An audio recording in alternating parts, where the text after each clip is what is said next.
बिस्मिल्लाहिर्रहमानिर्रहीम। आज हम लोग यूक्रेन क्राइसिस के बारे में देखेंगे कि ये क्राइसिस किस वजह से है। क्या वजह है कि there is a confrontation between Russia and western Europe.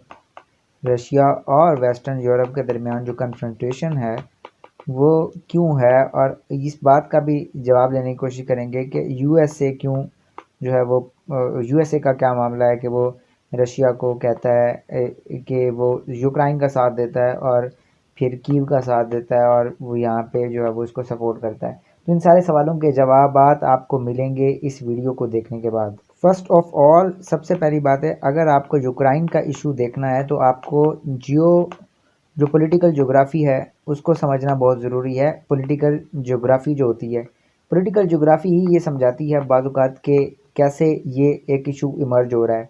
याद रहे कि जो स्टेट्स होती हैं, अगर उनके पास नेचुरल बैरियर्स हों तो उनको बहुत अच्छा लगता है, क्योंकि उनको अपना डिफेंस करने की ज़रूरत नहीं होती उस एरिया से जहाँ पे नेचुरल बैरियर्स होते हैं।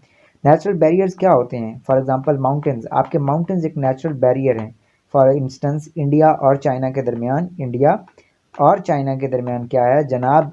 हिमालय के पहाड़ हैं। क्या है जी? हिमालय के पहाड़। तो यहाँ पे टैंक की मूवमेंट नहीं हो सकती। टैंक्स की मूवमेंट ना होने की वजह से इंडिया को इस एरिया से कोई खतरा नहीं रहता। ऐसा खतरा नहीं रहता कि यहाँ से कोई हमला हो जाएगा। हाँ, न्यूक्लियर वेपन्स तो आ सकते हैं अगर आपके पास एडवांस टेक्नोलॉजी है। हाउएवर यहाँ पे फिर कन्वेंशनल वेपन से वॉर नहीं हो सकती। लेकिन मसला ये है कि ईस्टर्न यूरोप और रशिया के दरमियान जो बाउंड्री है, हमेशा वहाँ से रशिया के ऊपर हमले होते रहे हैं। अगर आप हिस्ट्री में देखें, फॉर एग्जांपल नेपोलियन बोनापार्टे हार गया था, सर्दी की वजह से हार गया था, लेकिन उसने हमला किस पे ऊपर किया?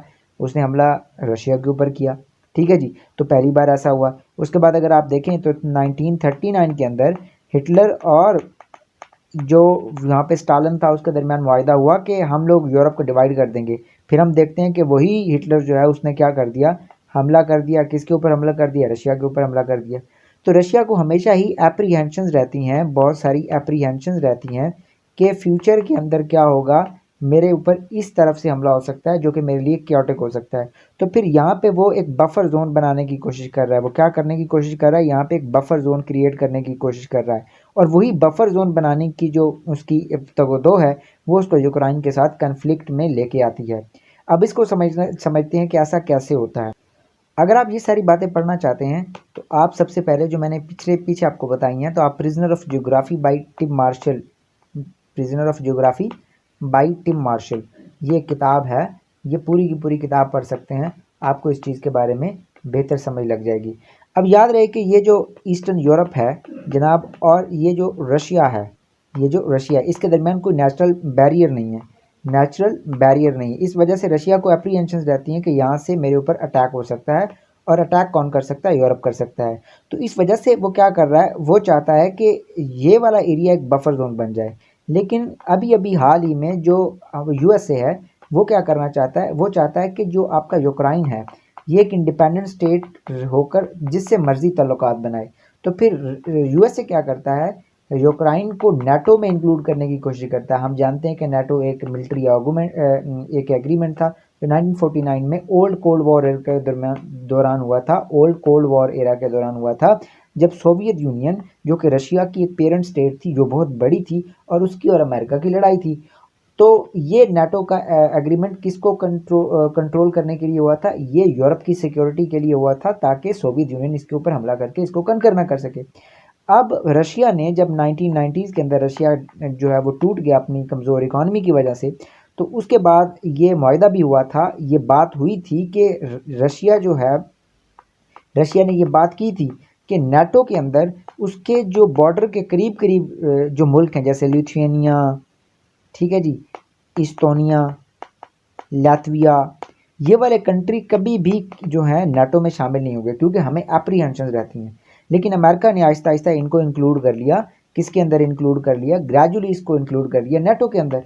ठीक है, और अब वो क्या कर रहा है? चारों तरफ से इंसर्कल करने के लिए रशिया को यूक्रेन की भी इस नाटो के अंदर इंक्लूजन के लिए बातचीत कर रहा है, जिसके ऊपर अब जो है वो इसको जो है वो मानने के लिए इनकारी। और रशिया कह रहा है कि मैं ऐसा बिल्कुल भी नहीं होने दूंगा, और उसने क्लियर अल्टीमेटम दे दिया है और यहाँ पे उसने अपने ट्रूप्स जो हैं वो बिल्डअप कर लिया, और वो हो सकता है यूक्रेन के ऊपर कब्जा भी कर ले, क्योंकि उसकी अपनी सिक्योरिटी को खतरा होगा। अब काफ़ी हद तक रशिया को कह रहे हैं कि आप डिप्लोमेसी प्रिवेल कर गई और रशिया पीछे हट जाएगा, लेकिन रशिया जानबूझ के पीछे नहीं हट रहा, क्योंकि अगर वो पीछे हटेगा तो इसका मतलब ये है कि यूरोपियन और यूएसए का जो प्रेशर है उसकी वजह से रशिया पीछे हट गया। तो ये बात भी आपको देखनी होती है कि आपकी जगह सही ना हो जाए, आपके ऊपर एक जो है वो लोग इसको समझे ना कि रशिया जो है पीछे हट गया। तो अभी उसने वहाँ पे खड़े किए हुए हैं अपने ट्रूप्स, वहाँ पर डिप्लॉय किए हुए हैं। जनाब अब हम देखते हैं कि यूरोप का क्या स्टांस है। अगर हम यूरोप के स्टांस की बात करें तो उसमें जो जर्मनी है, जर्मनी तो अपनी डायरेक्ट सप्लाई जो होती है गैस की, डायरेक्ट सप्लाई जो जर्मनी को होती है गैस की, वो कहाँ से होती है? वो होती है रशिया से। जब आपके इंटरेस्ट जुड़े होते हैं इंटरनेशनल अरीना के अंदर, तो आप कोई भी ऐसा कदम नहीं उठाते जिसकी वजह से आपके नेशनल इंटरेस्ट को खतरा हो। ये आजकल की पॉलिटिक्स है, ये एक माकियावेलियन पॉलिटिक्स तो है, लेकिन ये एक रियलिटी है आजकल की पॉलिटिक्स। तो इसी तरह से आजकल की पॉलिटिक्स में ये होता है, तो इसी तरह से आजकल की ये पॉलिटिक्स में होता है। तो जनाब जब रशिया है, रशिया के ख़िलाफ़ कोई भी जो एक्सट्रीम कदम है वो नहीं उठाने वाला, और जो सैंक्शंस हैं उनको भी सपोर्ट नहीं करता। कौन? जर्मनी। क्यों? क्योंकि वो डिपेंडेंट है, वो उसके साथ ताल्लुकात इस्टेब्लिश करना चाहता है, वो उसके साथ इकोनॉमिक ताल्लुकात इस्टेब्लिश करना चाहता है। क्योंकि अगर हम देखें तो जर्मनी के पास ये पोटेंशियल है कि वो फ्यूचर के अंदर वर्ल्ड पावर बन सकता है अपनी इकोनॉमिक पावर की वजह से, अगर अपनी मिलिट्री को वो बेहतर करे। अगर आपको ये चीज़ें पढ़नी है तो आप एक और किताब पढ़ सकते हैं, how to deal with changing world order, changing world order. Okay जी। तो जनाब ये तो चीज़ें हैं। उसके बाद फ्रांस और जो इटली हैं वो भी क्या हैं? वो भी डिप्लोमेसी के हक में, और वो भी अब क्या कर रहे हैं? अपने आप को इंडिपेंडेंट कर रहे हैं यूनाइटेड स्टेट्स ऑफ अमेरिका से। अब जो फ्यूचर के अंदर जो अलाइनमेंट हो रही है वो ये हो रही है कि जो यूरोप है वो अपने आप को इंडिपेंडेंट करना चाह रहा है, वो अपने आप को अमेरिका के अम्ब्रेला से बाहर निकालना चाह रहा है। उसकी वजह यह है कि Aahista Aahista gradually United states of America की पावर दुनिया में डिक्रीज़ हो रही है, और चाइना और रशिया की पावर जो है वो इंक्रीज़ हो रही है। भले ही रशिया इकोनॉमिकली इतना पावरफुल ना हो, लेकिन इकोनॉमिकली पावरफुल तो वह है, और चाइना एक बड़ा एक्टर के तौर पे प्ले कर रहा है। दुनिया उस तरह की यूनिपोलर वर्ल्ड नहीं है जैसा कि कोल्ड वॉर के बाद थी। तो जनाब मोहतरम जब ऐसा हो रहा है तो यूरोप जो है वो अपनी ही पॉलिसी दे रहा है। हमें इसको अगर देखना है अच्छे तरीके से, तो अगर आप रिसेंटली जो अनाउंस की है यूरोपियन यूनियन ने, जो Indo Pacific policy, Pacific ocean की जो पॉलिसी है वो उन्होंने की है। उसके बाद वो जो है वो एक और उन्होंने एक प्रोजेक्ट ओबोर के मुकाबले में एक प्रोजेक्ट लेके आए हैं, गेटवे प्रोजेक्ट। कौन सा प्रोजेक्ट जनाब? Gateway project.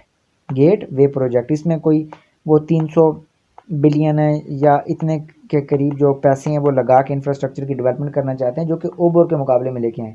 अब जो अमेरिकन हैं उन्होंने एक अपनी चलाई हुई है कि बिल्ड बैक बेटर वर्ल्ड। ठीक है जी।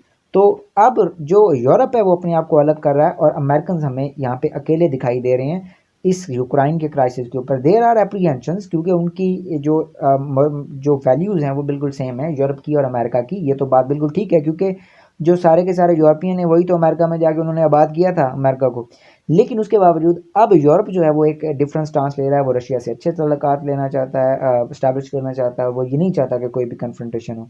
तो ये है जी यूक्रेन का क्राइसिस। बेसिकली यूक्रेन का क्राइसिस क्या है?